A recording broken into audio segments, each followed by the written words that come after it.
Your place is in the kitchen. She said it with a smile. Layla, my brother's perfect little trophy wife, sitting across from me in a glittering gold dress she didn't pay for, sipping from a champagne flute I helped fund, thinking she just made the joke of the night. The table roared with laughter. My brother, Jason, slapped the table like it was the funniest thing he'd ever heard. Even my dad smirked. And me? I sat there, perfectly still, not blinking, not laughing, because I wasn't shocked. I was done.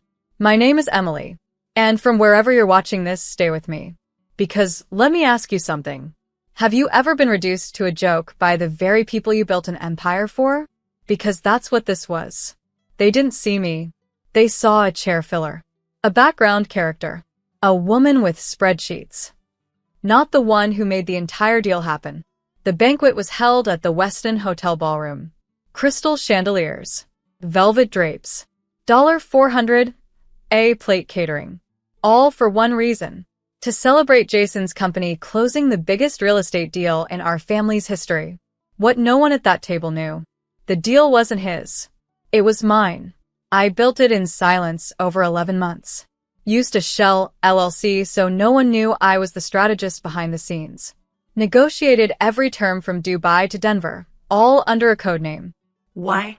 Because I wanted to see how far they'd go in erasing me. They didn't disappoint. Layla leaned forward after her comment, feigning sweetness. I mean, you do make the best casserole. Jason always says so. My mother chuckled. Well, she is single. She's got time to cook. That was it. No more warning shots. No more silent loyalty. I pulled out my phone, dialed one number, held it to my ear. Hi. Yeah, terminate the contract.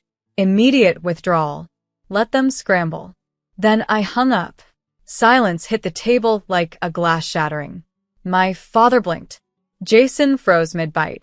Layla tilted her head, confused. What do you mean, terminate? Jason asked, voice suddenly tight. I stood up slowly, placed my napkin on the table, and tapped the champagne glass with my fork. The ballroom quieted. Everyone turned. I clicked the small remote in my other hand.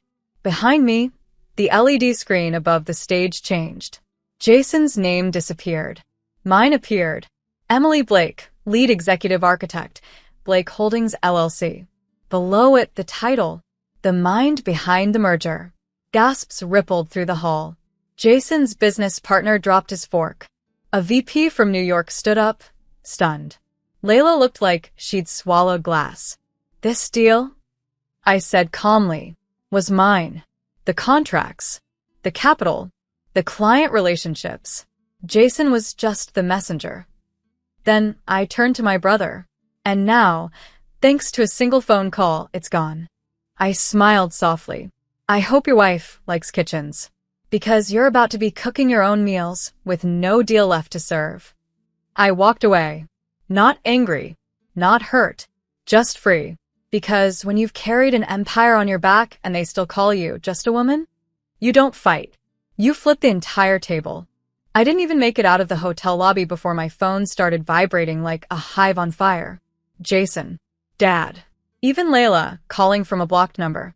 I didn't answer. I didn't need to. Because for the first time in my life, they were feeling something I knew intimately. Panic. The moment I stepped into the car, my assistant, Rachel, turned to me from the driver's seat with a grin. So, that went well. I exhaled slowly and stared out the window.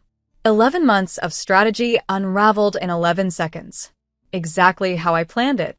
See, this wasn't about just embarrassment. This was about a pattern, one I finally decided to break. For years, I'd been the smart sister, the organized one, the quiet achiever. Translation? The one they could dump tasks on, take credit for, and then shove into the background. My dad always praised Jason at family dinners like I wasn't sitting 2 chairs down with a master's degree and 100 million under management. Jason never once corrected him. And Layla? She loved making those side comments. Emily's great with paperwork. Emily doesn't need the spotlight. Emily's just not built for the front line. Right. Because I wasn't loud. I was lethal. And they never saw it coming. You're probably wondering why now. Why burn it all down at a public gala? Because the final straw wasn't business. It was family. 2 weeks earlier, I overheard my mother on speakerphone while I was dropping off some papers at their house. She was talking to Aunt Denise about the upcoming deal. Jason's finally stepping up. Thank God. We were so worried Emily would try to get involved. She's just not built for leadership. She doesn't understand men's work. I stood there in the hallway, hearing every word. My own mother. So I decided that day, if they think I'm not built for power, then they don't deserve to know when I'm running it. The Blake Holdings deal was structured brilliantly. 3 holding companies, 2 offshore accounts. Every thread led to me. And not once did they think to ask who the real architect was. Jason just showed up to meetings, smiled, repeated my words, and soaked up applause. He didn't know I was recording everything. The calls, the emails, the backdoor commission he was trying to sneak through Layla's fake consulting firm.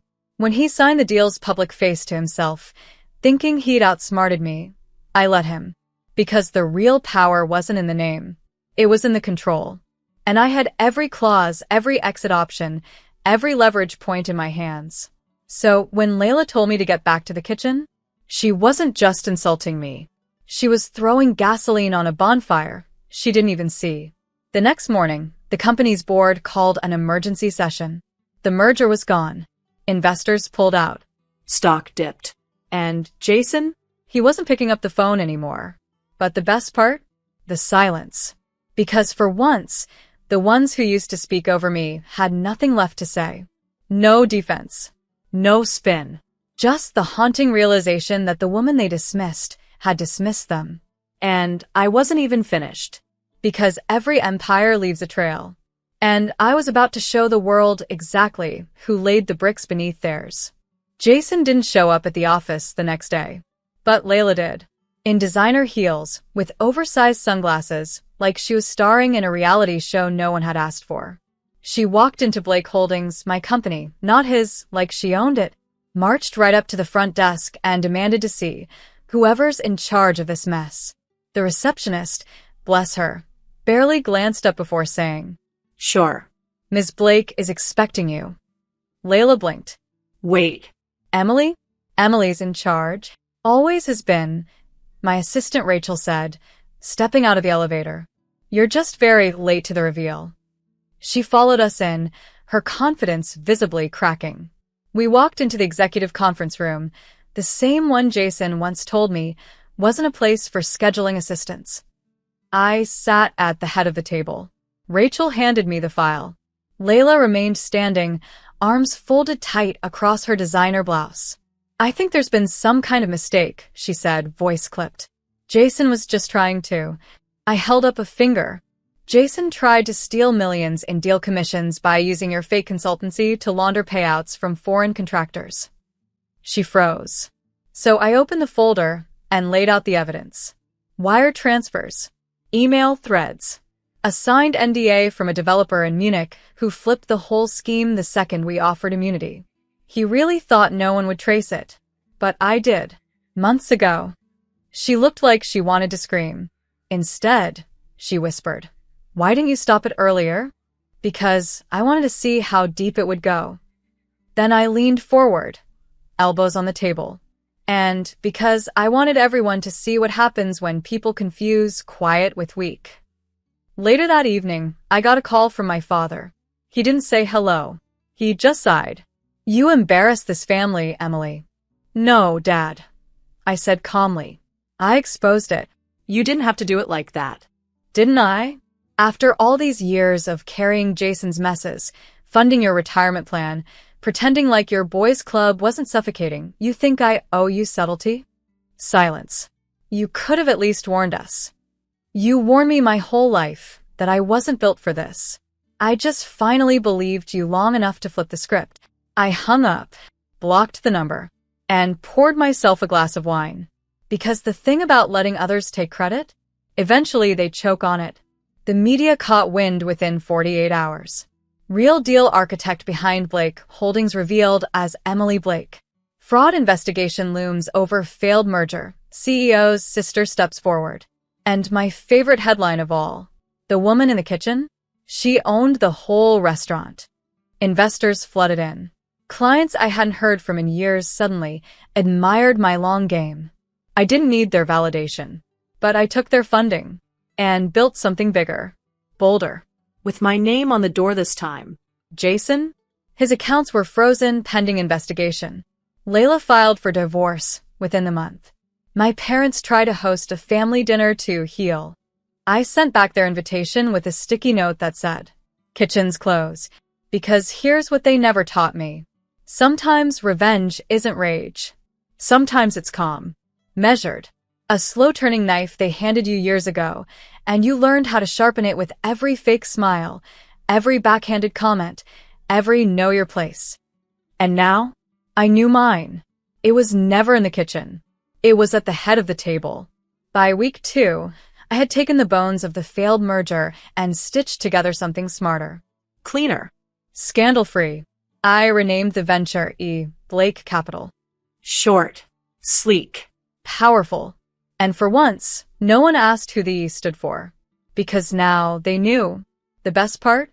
The very same investors who once told me I was too academic, too cautious, or my favorite, too emotional to scale aggressively, were now practically begging for a seat at the table. I made them wait 3 weeks, then invited them to the new office launch with a note that read, "Only 1 seat available. Bring humility." Meanwhile, Jason had gone dark. His accounts? Frozen. His business license? Under review. His marriage? Over. Layla filed for divorce citing irreconcilable exposure. It was messy. She tried to pin it all on him, but I had emails from her. She thought CCNG me on her secret invoices would go unnoticed. Rookie mistake. She forgot I read everything. One afternoon, I was going through the final paperwork to buy out the last of Jason's shares, the ones he secretly tried to hide under a childhood friend's name, when Rachel walked in with a grin on her face. "Guess who's waiting in the lobby? Santa Claus?" I said. Close. "Jason." I looked up, blinked once. "Send him in, but make him wait 5 minutes. I want him to remember who owns the clock now." When he walked into my office, he looked smaller. Not physically, emotionally, like someone had finally peeled away his performance. Same tailored suit, same gelled hair. But now? He wasn't sitting at the head of the table. He was asking for it. I just wanted to talk." "You mean confess? Apologize? Or beg?" He flinched. "I didn't know the deal was yours." "I swear." "I thought you were just helping." "Helping," I repeated flat. "As in, working 70-hour weeks for free while you collected praise?" "I didn't mean to cut you out." "Jason, you didn't cut me out. You stood on a stage and lit the whole bridge on fire while smiling in my face." He shifted in his seat. Looked like he might cry. But I didn't move. Because this was the face I'd seen behind closed doors my whole life, the one that showed up only when consequences did. "So what now?" he asked. "You're just going to erase me from the company?" "No," I said. "You already did that yourself. I'm just making it official." He stood to leave. Paused at the door. "Dad's disappointed, you know. He's been disappointed in me since I was born without a Y chromosome. I'm good." That night, I walked through the new office again. Just me and the soft hum of fresh lights. The name Blake Capital gleamed above the glass entry. And I remembered how Jason once told me, "You're good at research, Em. But no one invests in spreadsheets." Turns out, they do when the spreadsheets start buying buildings. The empire they tried to ignore? I rebuilt it, smarter, cleaner, stronger. And this time, I didn't need applause. I just needed silence loud enough for them to hear me win. By the end of the quarter, Blake Capital had closed 3 high-profile development projects, 2 of which Jason had previously pitched and failed to secure. Investors loved the rebrand. Media outlets were calling me the silent architect. And I'll admit it, the irony made me smirk. I was the same woman they once called too analytical to lead. Now? I was rewriting their business textbooks in real time. But the real moment, The one I'd been waiting for came when the family's legacy firm, Blake and Sons Holdings, called an emergency board meeting. And guess what? They invited me. Not because they wanted to, because they had to. I showed up 5 minutes early in a navy suit. Clean lines, no jewelry. Let them shine with their fake Rolexes and fading titles. My mother sat stiffly at the far end of the table, like she didn't recognize the woman who used to take notes and refill coffee during these very meetings. Jason was there too, but he wouldn't meet my eyes. He looked like he hadn't slept in days. Their attorney stood up and began. Due to the recent collapse of the Dubai deal and the dissolving partnerships tied to it, we're facing serious insolvency threats. We've asked Ms. Emily Blake here to... Ms. Blake. I cut in. That's funny. Didn't know I earned a title now. Silence. Go on, I said coolly. I'm curious what the people who pushed me out want from me now. Their CFO, the same man who once told me, "Let the boys handle this, sweetheart," cleared his throat. We'd like to propose a temporary merger with Blake Capital, a mutual integration to restore market confidence, and I laughed. Once. Sharp. Everyone turned. You're asking me to save the house that threw me out, and in return, I get what, a seat at the dinner table again? Emily, my father said sternly, this is your family. I locked eyes with him. Exactly. And that's why you never saw this coming. I stood up, opened my briefcase, and slid a folder across the table. Inside, a complete buyout offer. Signed. Funded. Legal. It wasn't a merger. It was a takeover. You have 2 choices, I said calmly. Take this deal, let your firm survive under my control, or let it rot and go bankrupt within 6 months. Your clients are already eyeing the exits. Jason's hands trembled as he reached for the papers. You're bluffing. I tapped my phone once, and the wall monitor behind me flickered to life. Client exit letters. Lawsuits pending. Withdrawal emails. Live. Timestamped. Verified. I don't bluff. I build. And rebuild. And if I have to, I bury what doesn't evolve. My mother finally spoke. We raised you better than this. I turned slowly to her. No. You raised me to serve. You taught me how to swallow pride and bake it into casseroles while the men feasted on my work. But I raised myself into someone who doesn't flinch anymore. They signed the deal by 5 p.m. I left the boardroom not as a visitor, but as the owner of the very legacy they denied me. Not to spite them, not for glory, but because sometimes the best revenge is giving people exactly what they said you weren't capable of, and doing it better than they ever imagined. 3 weeks after the takeover, I walked through the hallways of Blake and Sons Holdings. Only now it was Blake Holdings, Inc. I dropped the Sons. Not out of pettiness. Out of accuracy. There were no sons left standing. Jason had resigned quietly. Dad had taken an early advisory retirement, which meant I let him keep his office while I rewired every system he thought he understood. And me? I sat where he once told me I'd never belong. At the head of the table, with both the capital and the control. What they didn't know, I never wanted their approval. I wanted their absence, silence, space, and the kind of peace I could finally afford without begging for it. So I made one last move. I took the family house, the one we all grew up in, the one they tried to mortgage against my name without asking, and put it on the market. When my mother called to ask what was happening, I simply replied, "The house is being sold. You can box up your memories, or I'll have movers do it. Emily, you can't just erase where we raised you. You're right. I can't erase it, but I can sell it. I already did." I didn't even flinch, because that house never felt like mine. It was just the place I learned to stay quiet. I moved into a home I bought with my own name, no shared deed, no inherited guilt. Downtown loft, clean architecture, sunlight pouring in, a small garden on the balcony, just rosemary, mint, and basil. The smell of growth. Control. Simplicity. No sticky notes on the fridge telling me what I owed. No laughter at my expense at dinner. Just peace. One evening, as I was organizing my books, I came across a small box from my old storage. It had dust, but it hummed with memory. Inside, a note I'd written to myself when I was 19.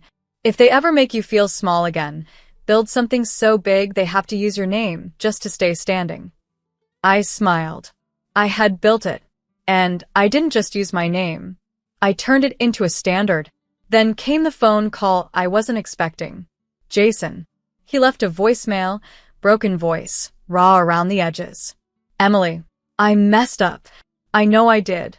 And I know you don't owe me anything. But I'm sorry. I lost everything. I don't even know who I am without the title, without the noise. But you figured it out. You always did. I was just too busy pretending. I didn't return the call. Not out of cruelty. Out of closure. Some stories need to be told. Others need to end. And this one? It wasn't about revenge anymore. It was about redistribution. Of power. Of voice. Of legacy. The house that raised me taught me obedience. But the house I built, it taught me value. Mine. And for the first time in my life, I didn't feel like someone's assistant. Someone's sister. Someone's afterthought. I felt like someone who walked away from the wreckage and turned it into a throne. The first time I saw my father after the buyout, he was sitting alone at the edge of a charity gala we used to attend together, back when I was the +1 in my own legacy. He didn't notice me at first. He was thinner, quieter, wearing the same old cufflinks he used to boast about. The ones Mom gave him when Blake and Sons hit its first million. Now, he looked like a man clinging to past glitter while the gold had moved on. I could have walked away, but I didn't. I walked right up, glass in hand, heels echoing through the marble. He looked up slowly. Emily. Dad. A beat passed. Not awkward, just inevitable. Did you really have to change the name? He asked. I didn't smile. I didn't flinch. Yes. Because there are no sons left. And the ones who built the empire were never listed on the front. He sighed, shoulders slumping like he suddenly felt his age. It's strange. You look so much like your mother when she was younger. But you move like no one we ever knew. Maybe because I had to move through everything you pretended wasn't broken. He didn't respond. Back at my table, Rachel leaned in with a quiet smirk. They're calling you the Storm and Heels online. I shook my head. Let them talk. I'm done explaining the thunder. We raised our glasses. I didn't toast to vengeance. Or to victory. I toasted to visibility. Because for years, I did everything right. Paid my dues. Let my name sit quietly behind Jason's success. Cooked the dinners. Covered the bills. Smiled through it all. And for what? To be told my place was in the kitchen? To be erased from deals I designed? To be thanked with sticky notes and sarcasm? No more. The next week, I launched something new. The Blake Initiative. A mentorship program for young women in finance, law, and tech. We offered capital, but more importantly, we offered clarity. No smoke. No politics. No boys' club dinners with closed-door deals. Just women who'd had enough of ceilings. Glass or otherwise. One of our first applicants was a 21-year-old coder from Detroit who had been passed over 3 times by companies that told her she was too intense. Her pitch? Flawless. Her drive? Unstoppable. When I handed her the acceptance letter personally, she cried. I thought no one like you even noticed girls like me. I took her hands and said, I was you. They just didn't see it. That night, I walked home alone through the city. Not lonely, just full. Full of the kind of peace that comes when the storm passes, and the only sound left is your own breath, steady, unshaken, and finally heard. At a red light, a billboard caught my eye. My face. Above it. She didn't ask for a seat at the table. She built her own. Below it, Emily Blake, founder and CEO, E. Blake Capital. I stood there a long time, not to admire it, but to remember the girl who once looked for her name in the credits and never found it. Now, I was the headline. And the fine print. The housewarming party at my new place wasn't loud. It wasn't extravagant. It was intentional. Real friends. Real colleagues. No filtered relatives. No obligations masked as loyalty. Just light jazz, a skyline view, and the sound of people genuinely laughing, not at me, not above me, with me. Someone tapped a glass for a toast. Rachel smiled. You all know her as Emily Blake, CEO, strategist, boardroom assassin. But I knew her when she was sharing office space with a printer and didn't even have her own chair. Laughter echoed. Then silence. Everyone looked to me. I held my glass but didn't raise it. Instead, I said, a year ago, I was standing in a dining hall where I was told my place was in the kitchen. My brother's wife smirked like it was a fact. My family laughed. And I did what I'd always done. I stayed quiet. But silence isn't submission. Sometimes silence is strategy. And sometimes it's the sound just before the ground shifts. I looked around the room, at the women I hired, the team I built, the world I redesigned. I was never weak. I was waiting. And this was what they had waited for. A few days later, I visited my old childhood home. It was almost empty now. Just boxes and dust and echoes of voices that had never really seen me. In the corner of the attic was the last thing left behind. An old wooden sign. Family means everything. I stared at it. Then, with a marker from my purse, I added, unless they spend it. I left it there, not out of spite, out of memory, so that anyone who walked in after would know. This was once a home. Then it became a battlefield. Then it became mine. On my way out, I passed the garden where I used to sit with books while the rest of them played power games inside. I picked a single rose from the overgrown bush. Not for decoration. For closure. Weeks later, Jason texted me again. I'm in therapy. Starting over. No angle. Just wanted to say thank you for not destroying me when you had the chance. I didn't respond. Because forgiveness doesn't require replies. And peace doesn't need performance. I was scheduled to speak at a global finance conference in LA.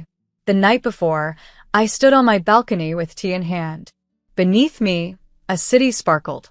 Above me, silence held. And within me, stillness. The kind I never thought I'd feel, because they taught me I had to earn rest. Now I knew. Rest is a right. Respect is non-negotiable. And revenge? It's not always fire and fury. Sometimes it's a locked door you walk past, while they pound on the other side, begging to be let into a world they once told you you'd never belong to. I turned off my phone, closed my laptop, and whispered the final words of the story they tried to erase. She wasn't the girl who broke. She was the woman who rebuilt.